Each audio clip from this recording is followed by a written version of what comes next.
How to batch process multiple audio files on Lalal.ai. First of all, open your web browser and go to the official website by typing Lalal.ai in the address bar. Next, log into your account using your registered credentials. Once you are logged in, click on the Select Files button from the home page.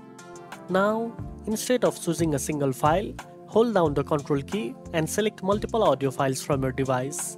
After selecting the files, click on Open to begin the batch upload process. Lalal.ai will start processing all selected audio files one by one. You will be able to see the processing status for each file on your screen.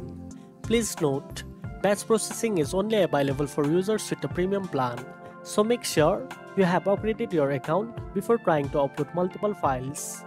Once the processing is complete, you can download the separated vocal and instrumental tracks for all individuals individually. Batch processing makes it quick and efficient to handle multiple tracks at once, saving your time and effort. And that's it. Now you know how to batch process multiple audio files on Lalal.ai. If you found this video helpful, don't forget to like, share and subscribe for more tech tips. Thanks for watching and I'll see you in the next one.